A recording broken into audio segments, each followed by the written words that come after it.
say we can now decriminalize public intoxication because if we set up social setting detox programs, we now have a protocol that can safely detox if we have hospital care as a backup to that unit.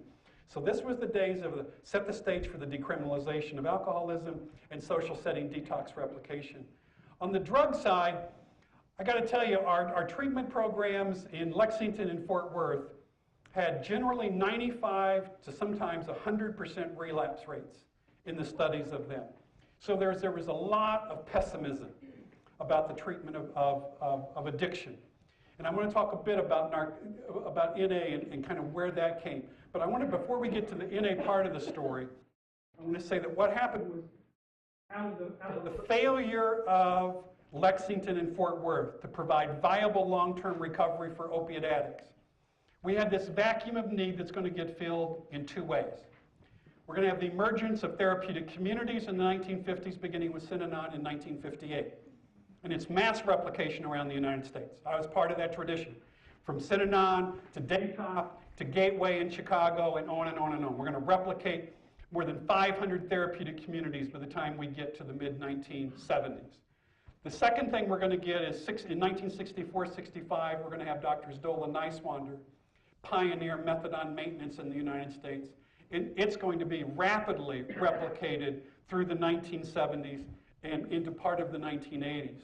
Now, coming back to our mutual aid story, almost everything I've said by way of mutual aid so far has been mutual aid related to recovery from alcoholism.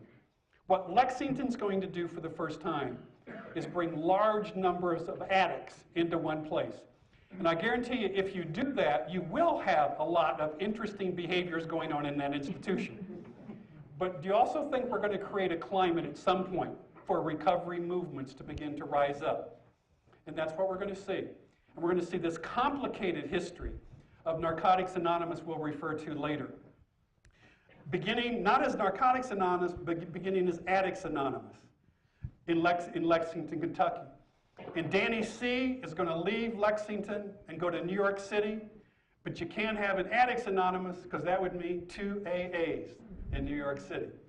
So we called his fellowship Narcotics Anonymous when he got to New York City. So you're going to say the sort of birth of early NA in New York City. 13 steps. For all practical purposes, no tradition. Do you have any hints of what that might spell for their future? And we're going to get a very struggling existence from East Coast NA that's going to begin to spread almost by word of mouth into some cities. There are a couple of us here that have got